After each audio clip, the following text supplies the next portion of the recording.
नमस्कार विद्यार्थी मित्रों, कक्षा 10वीं विषय भूगोल अर्थव्यवस्था एवं व्यवसाय ये दूसरा वीडियो हम देखेंगे आज और अध्ययन करेंगे। जहाँ से पहला वीडियो रखा था वहाँ से शुरुआत करेंगे। तो हम आज वीडियो शुरुआत करने से पहले मैं आपको बता देता हूँ कि ये जो 8वां पाठ है अर्थव्यवस्था एवं व्यवसाय, उसको आप वीडियो देखिए और पाठ पढ़िए एक बार जरूर। पाठ्यपुस्तक पर आधार रखिए, पाठ्यपुस्तक ही महत्व का अपना माध्यम है, इसीलिए वीडियो देखने से पहले एक बार पाठ्यपुस्तक का पाठ पढ़िए और बाद में भी पढ़ सकते हैं। तो आपको लगभग बहुत ही अच्छी तरह से आपको पाठ समझ में आ जाएगा। मैंने बहुत प्रयत्न किया है और जितनी हो सके उतनी कोशिश आपको अच्छा अध्ययन करवाने की, अथवा तो आपको अच्छी तरह से याद रहे वैसी मैंने कोशिश करी है। तो पहले ब्राज़ील के उद्योग देखेंगे और स्वाध्याय का मैं आपको स्पष्टीकरण का भी ऑडियो बाद में दूंगा, ठीक है। तो चलो, ब्राज़ील के उद्योग, तो प्राथमिक उद्योग जिसका बोलते हैं प्राथमिक व्यवसाय, तो प्राथमिक व्यवसाय अंतर्गत कृषि क्षेत्र ब्राज़ील की उच्च भूमि तथा तटीय प्रदेशों में कृषि देख सकते हैं कि आप ब्राज़ील के उत्पादनों में विविधता है। अनुकूल जलवायु, भू आकृति के कारण विभिन्न प्रकार की फसलों का उत्पादन हुआ है और फसलों में खाद्यान्न फसल, जिसको चावल, मकई प्रमुख फसलें हैं। मकई की फसलें प्रमुख रूप से देश के मध्य भाग में उगाई जाती हैं। कहवा, सोयाबीन और कोको, रबर इत्यादि नकदी फसल हैं। तो ये मुख्य फसलें जो है ये अन्न धान्य की फसलें हैं और कहवा, सोयाबीन वगैरह ब्राज़ील निर्यात भी करता है, अधिक उत्पादन होता है। इसके आधार पर हम देख सकते हैं कि नकदी फसल ये मसाले, फल, फूल अथवा तो रस बनाकर उसका पैकिंग करके, ऐसे फसलें जो फलोत्पादन, केला, अनानास, संतरा, अन्य नींबू जातीय की जो कुछ फसलें होती है बड़े पैमाने पर उत्पादन होता है। मसाले विविध प्रकार के ये भी वहाँ पर अच्छी तरह से उत्पादन होता है और विश्व के मार्केट में भी ये पहुंचाते हैं। और नकदी फसल, कपास भी नकदी फसल का मतलब ये होता है व्यापारी फसल, जो सीधा उद्योग कारखानों में रॉ मटेरियल के रूप में काम आता है। उसके बाद देखिए तो हम देख सकते हैं कि ये ब्राज़ील का मानचित्र है। ब्राज़ील के मानचित्र दक्षिण पूर्व समुद्र तट से लगा हुआ, यानी दक्षिण अटलांटिक महासागर से लदा हुआ जो तटीय प्रदेश है, वो तटीय प्रदेश में उद्योग, आर्थिक व्यवसाय, साओ पाउलो के प्रदेश, वो बहुत ही अच्छा विकास हुआ है और औद्योगिक विकास हुआ, वृद्धि हुई है, रोजगार की भरमार हुई है। तो यहाँ पर खनन कार्य है। पूर्वी भाग में लोह, अयस्क, मैग्नीज, निकल, तांबा, बॉक्साइड आदि खनिज है। ये खनिज के कारण क्या हो जाता है कि उनका उद्योगों में और व्यवसाय में विकास और गति मिली है। और उसके बाद जो है दुर्गम प्रदेश है, कुछ घने वन है, घनदाट अरण्य जो जंगल कहते हैं, निष्क्रिय खनिज संसाधन का अज्ञात इत्यादि प्रतिकूल कारण से पड़ा है। तो आप 54 और 55 पेज पर रहिए, साथ में पेन पेंसिल रखिए।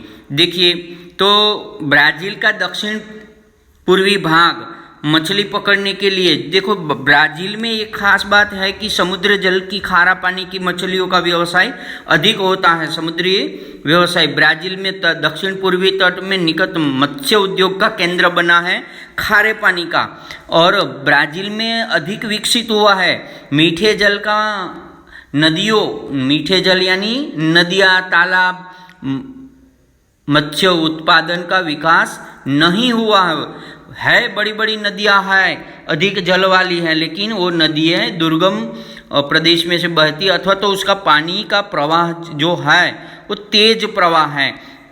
ब्राज़ील को करीब करीब 7,400 किलोमीटर लंबा समुद्र तट मिला है, लेकिन खारे पानी का वहाँ पर अधिक मत्स्य उद्योग का विकास हुआ है। शीत एवं उष्ण प्रवाह संगम होता है। मैं आपको बता देता हूँ, इसमें जो नीचे दक्षिण में यहाँ पर है, वहाँ पर 2 प्रकार के समुद्री प्रवाह हैं। जो एकदम दक्षिण में से आता हुआ जो प्रवाह है शीत प्रवाह, उसको फॉकलैंड कहते हैं, और एक उत्तर से आता हुआ जो गर्म प्रवाह है उसको ब्राज़ील उष्ण प्रवाह कहते हैं। तो इसी प्रकार से आपको परीक्षा में कभी पूछा गया तो आपके जानकारी की खातिर ये काम की चीज़ है। अब देखेंगे हम उद्योग। तो उद्योगों का भरमार विकास वो भी ब्राज़ील के दक्षिण पूर्वी तटवर्ती प्रदेशों में ही हुआ है। साओ पाउलो है, पंपास है, साओ फ्रांसिस्को नदी के किनारे पराना के वहाँ पर आपको ज़्यादा अधिक दिखेगा।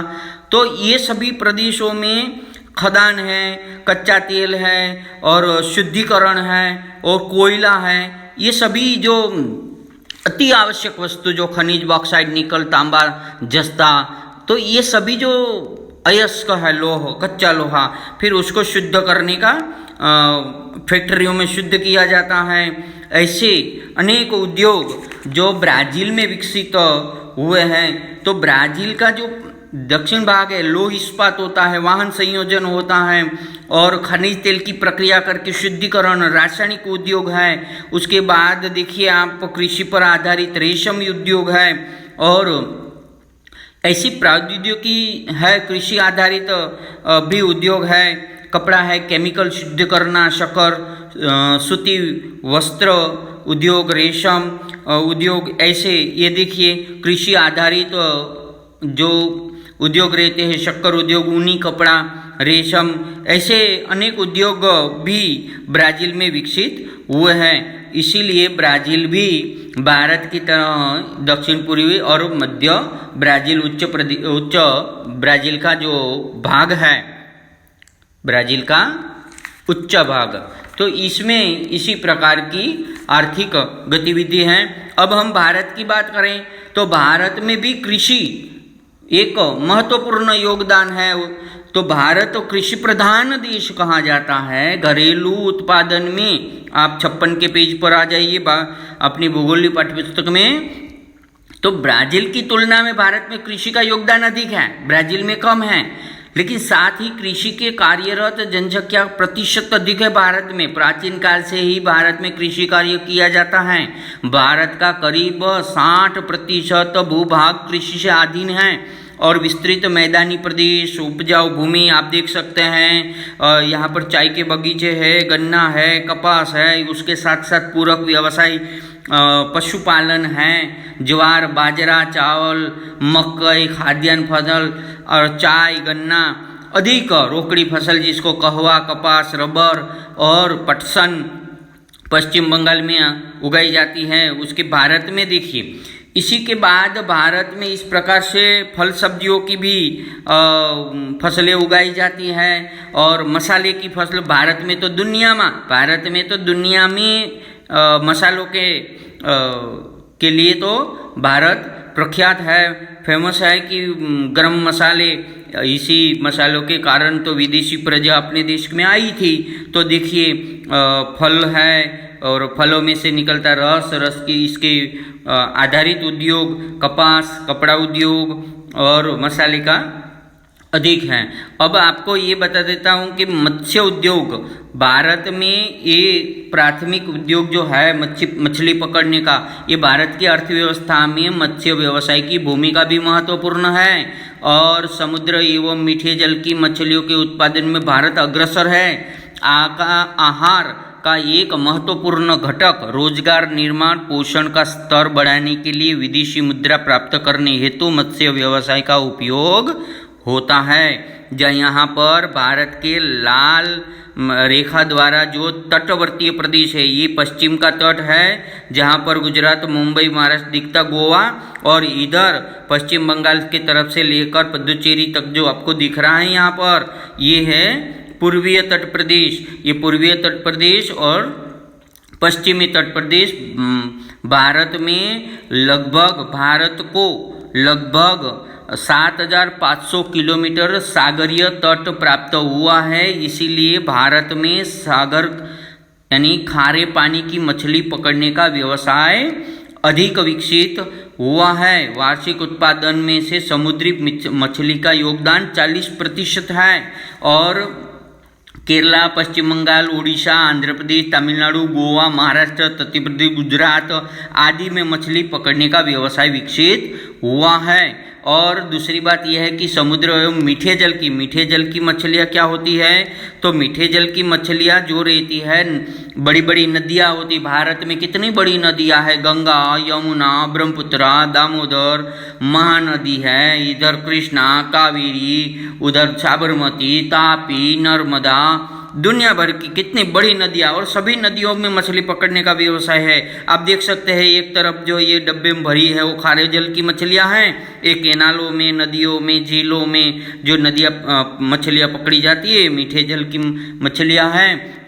बहुत ही रोजगार अग्रसर है, आहार एवं सभी प्रकार की विदेशी मुद्रा विदेश में भी निर्यात होती है, विदेशी मुद्रा भी प्राप्त कर सकते हैं। ये आर्थिक गतिविधि है। और भारत प्रमुख रूप से खनन कार्य, जिसको कहते हैं कि खनन कार्य, और जो ये जो मछलियाँ होती है उसकी कुछ प्रजातियाँ भी होती है, अपने को ज़्यादा मालूम नहीं रहती, जिसको इसमें ज़्यादा दिलचस्पी है उनको मालूम रहते हैं। तो बंगाल की खाड़ी में केकड़े, हिल्सा, रावस और मीठे जल की नदियों में जो नहरों में मछली पकड़ी जाती है, जलाशयों में से, उसमें कतला, रोहू, चोपड़ा आदि मीठे जल की मछलियां हैं। और देश को कुल वार्षिक उत्पादन में करीब करीब 60% मीठे जल की मछलियों का रहता है। तो इसी प्रकार से ये देश के आर्थिक विकास और आर्थिक गतिविधियों में योगदान अच्छा है मछली उद्योग का। उसके बाद है खनन उद्योग। खनन उद्योग यानी खदान, जमीन में से कोयला निकालना, खनिज तेल निकालना, उसके बाद कीमती पत्थर निकालना, मार्बल निकालना, कडप्पा निकालना, और मैग्नीशियम, बॉक्साइड, तांबा, जस्ता और धातु, लोह, ऐसे निकलते हैं, वो भी अपने देश की आर्थिक विकास। देखिए ये कच्चा तेल है, यहाँ कोयला है और उसको शुद्ध करने की यहाँ फैक्ट्री है। इसी प्रकार से रिफाइनरी बोलते उसको उद्योग होता है। उसके बाद भारत में लौह इस्पात उद्योग, उसमें से लोहा शुद्ध किया जाता है, तेल शुद्ध किया जाता है, पत्थर को व्यवस्थित, ये जो कडप्पा पत्थर दिखाई दे रहा है आपको, वो उड़ीसा, झारखंड, छत्तीसगढ़ जैसे खदानों में ये कडप्पा पाए जाते हैं। और यहाँ पर नीचे जो आपको मार्बल दिखाई देता है, सफ़ेद मार्बल डिज़ाइन जो आपके किचन में वगैरह रहता हो, राजस्थान की कोटा और राजस्थान की खदानों में पाया जाता है, वहाँ से यहाँ आते हैं। और इसी प्रकार से कच्चे माल की उपलब्धता, ऊर्जा साधन, आर्थिक संसाधन, मांग और इसके कारण औद्योगिक विकास भारत में अच्छी तरह से हुआ है। भारत में छत्तीसगढ़ में कोरबा भाग में जो है वहाँ पर कोयले की खदान, असम में दिग्बोई में खनिज तेल का शुद्धिकरण, खनिज तेल निकलता है, उसको महाराष्ट्र के पास अरब सागर में बॉम्बे हाई, आपको मालूम है वहाँ तेल गैस निकलती है। गुजरात में कलोल कोयली कच्चे तेल के कुएं हैं। बंगाल की खाड़ी, दामोदर, गोदावरी नदी के मुहाने के पास खनिज तेल का बड़ा भंडार है। राजस्थान में संगमरमर निकलता है, ये देखिए आप तो। और आंध्र प्रदेश में कडप्पा, ये जो दिखाई दे रहे हैं लाइन में लगाए हुए कडप्पा, आपने भी अपने स्कूल में देखना, नीचे जो लगाई है फ्लोरिंग, वो कडप्पा है। उसके बाद विविध प्रकार के उद्योग, भारत में विविध प्रकार के उद्योग है। आप देख सकते हैं यहाँ केमिकल, शुद्ध केमिकल उद्योग है। उसके बाद कृषि के आधार पर जो गन्ना है, गन्ने में से शक्कर उद्योग है, शक्कर उद्योग की भी ऊपर फैक्ट्री दिख रही। और यहाँ पर कपड़ा उद्योग, जो कपास में से रुई में से कपड़ा रेशम उद्योग है। पश्चिम बंगाल और उड़ीसा राज्य में रेशम उद्योग का भी बड़ा विकास हुआ है। उसके कारण कृषि आधारित कपास, पटसन, चीनी उद्योग, केंद्रीकरण, कच्चे माल का प्रदेश, उदाहरण महाराष्ट्र, उत्तर प्रदेश चीनी उद्योग, पश्चिम बंगाल पटसन उद्योग, विविध राज्यों में वन प्रदेश में कागज उद्योग, प्लाईवुड उद्योग, माचिस बनाने का राल, लाख, लकड़ी के वस्तु निर्माण करना, वनोत्पादन के आधारित उद्योग केंद्रीय हो गए हैं। कोंकण एवं केरल के तटीय प्रदेश में काफी फल प्रसंस्करण करना, इसके आधार पर मांस ऊपर प्रसंस्करण करना, उसको डब्बे में बंद करके विदेश में भेजना। और सबसे ज़्यादा लौह इस्पात अथवा तो खनिज धातु कहाँ कौन से राज्य में मिलती है, तो आप देख सकते हैं कि राजस्थान में आपको ऐसी धातु जिप्सम के तांबा, झुंझुनू में तांबा ऐसा, और पत्थर जो मिलता है वो भी काम की खदानें हैं। और धातु की बात करें तो मध्य प्रदेश में है, झारखंड में तो बहुत ही भंडार है, छत्तीसगढ़, झारखंड, उड़ीसा में, तमिलनाडु में और कर्नाटक में अलग अलग प्रकार के बॉक्साइट, लौह इस्पात, दामोदर की घाटी, ऐसे अनेक, कर्नाटक, तमिलनाडु में धात्विक खनिजों का भंडार पाया जाता है।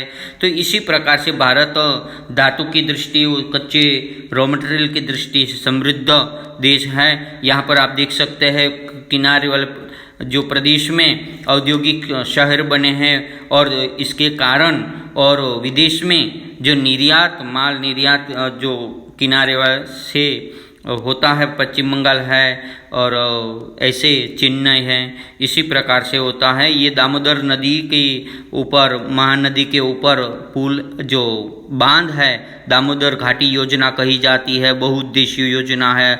यहाँ पर औष्णिक शक्ति यंत्रों का बिजली निर्माण करना, हीराकुंडी परियोजना है, उसमें बिजली निर्माण करने का, धात्विक उद्योग और लोहे को शुद्ध करने का, जो इसको लौह इस्पात कहते हैं, वो उद्योग विकसित हुआ है।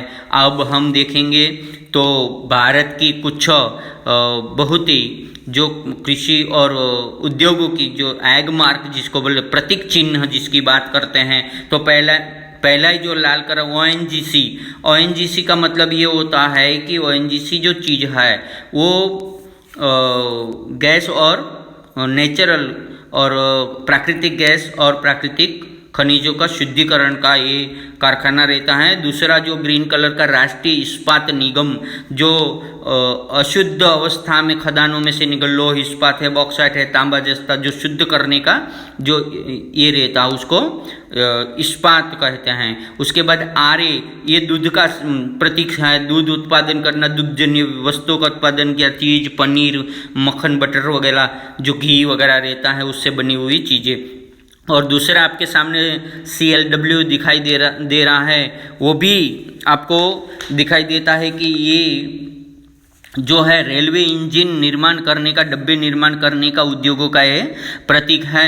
भारत में अनेक जगह पर है। इसी प्रकार से आप देख सकते हैं कि यहाँ पर एक आपको ग्रीन कलर का जो दिखाई देता है एग्रो, तो कृषि औषधि निर्माण करने के लिए जो उत्पादन होता है एग्रो, तो ये कृषि के संबंधित रासायनिक उर्वरक, दवाइयाँ वगैरह उसको उत्पादन करने वाला वो प्रतीक है। उसके बाद में आपको भारत और KVIC दिखाई दे रहा है, तो वो खादी ग्राम उद्योग को प्रोत्साहन करने होते, इसीलिए काम ये दुखत प्राप्त नाम प्राणी नाम आरती नाशनम, तो ये कपास में से खादी उद्योग, ग्राम उद्योग है। और उसके बाजू में जो लाल कलर का भारत केंद्रीय रेशम बोर्ड भारत, तो रेशम के कीड़े निर्माण करना, उसमें से जो रेशम के धागे निकलते, धागे को उलझे हुए उसको सुलझाना, उसको रेशम वस्त्र निर्माण करने का ये बोर्ड है, सिल्क जिसको कहते हैं, उसका प्रतीक चिन्ह है। उसके बाजू में ग्रीन कलर का जो आपको दिखाई देता है वो कृषि उत्पाद है, तो RCF जो देता है कृषि उत्पाद, तो उसको ग्रामोद्योग कृषि उत्पादनों में से डब्बों में बंद करना, और जैसे शहद है, ऐसी अनेक प्रकार के कृषि उत्पादनों, ये सभी प्रतीक परीक्षा में पूछे जा सकते हैं और आपको इसके बारे में जानकारी होना बहुत ज़रूरी है। पाठ में पढ़िए, आपको समझ में जरूर आ जाएगा। और एक राजस्थान में सांभर झील है, क्योंकि नमक पकाने का जो उद्योग रहता है वो समुद्र किनारे पर होता है, लेकिन राजस्थान समुद्र किनारे पर न होते हुए भी नमक उत्पादन करता है। मतलब आजकल जो लोग बोलते हैं कि बीपी बढ़ जा रहा है तो सेंधा नमक खाओ, तो ये सांभर झील के पास जो झील खारे पानी की झील है और वहाँ पर ये नमक उत्पादन उद्योग विकसित हुआ है। बाकी गुजरात में भी बहुत और हुआ है नमक उत्पादन करने का, और इसमें सांभर में सेंधा नमक, और इसी प्रकार से पानी के ऊपर जो पानी का बाष्पीकरण होता है और क्षार जो रहता है वो रह जाता है, वो नमक उत्पादन करने वाला राजस्थान भी है, बाकी राज्यों में होता है। इसी प्रकार से हम आज ये देखा कि गुजरात, राजस्थान, तमिल राज्य बड़े पैमाने पर नमक उत्पादन करता है, कच्चे माल के निर्भर कम, और देश में अनेक भागों में जो नमक की फैले हुए हैं, जैसे कि यांत्रिक एवं उद्योग, वाहन, उर्वरक, अनेक ग्राहकोपयोगी उत्पादन, अतः बड़े शहरों में उद्योग केंद्रीकरण भारत में दिखाई देता है। और इस पाठ का हम यहाँ समापन करेंगे और आप बराबर पाठ पढ़ लीजिएगा। और व्यापार संतुलन, ब्राज़ील में जो व्यापार है और कृषि आधारित व्यापार है, और ये ब्राज़ील, फिर बात यह है कि भारत और ब्राज़ील दुनिया के दूसरे अन्य देशों के साथ अंतर्राष्ट्रीय व्यापार समझौता संबंध और कितना आयात और निर्यात होता है, इसकी बात भी यहाँ पर 58 पेज पर बताई है कि ब्राज़ील यंत्र सामग्री, रासायनिक उर्वरक, गेहूं, वाहन, खनिज तेल, रोगन आदि आयात करता है। और निकास में तो ब्राज़ील कॉफ़ी, कोको, अयस, लोयस, कपास, शक्कर, संतरे, केले आदि निर्यात करता है। वैसे भारत निर्यात के मामले में जो अगर भारत देखे तो भारत चाय, कहवा, मसाले, चमड़े की बनी वस्तु, लोयस, कपास, रेशमी कपड़ा, आम, हाफूस आम, केसर आम, ये है ना, वो भी भारत अरब देशों में निर्यात करता। पेट्रोल, यंत्र सामग्री, मोती, बहुमूल्य रत्न, सोना, चांदी, कागज, दवाई आदि भारत दूसरे देशों में से यूनाइटेड किंगडम या संयुक्त राज्य अमेरिका, जापान, जर्मनी, चीन, रूस भारत के साथ व्यापारिक समझौते हैं। भारत ब्रिक्स का सदस्य है। ब्रिक्स मतलब BRICS, B यानी ब्राज़ील, R यानी रशिया, I यानी इंडिया, C यानी चाइना, S यानी साउथ अफ्रीका। तो भारत एक सदस्य है। ठीक है, तो विद्यार्थी मित्रों, मैंने आपको थोड़ा सा जल्दी वीडियो बनाया क्योंकि लंबा हो जाता है, तो आप एक बार पढ़ लीजिए पाठ, आपको समझ में आ जाएगा। वीडियो थोड़ा फास्ट हो गया तो 2 बार सुनिएगा। ठीक है, फिर आप स्वाध्याय करने की कोशिश करिए, मैं गूगल फॉर्म दूंगा और आप उसका सॉल्यूशन करिए। और दूसरी बात यह है कि मैं आपको छोटा सा एक ऑडियो जरूर दूंगा और उसका भी आप ठीक से ये करें। ठीक है, जय हिंद, धन्यवाद।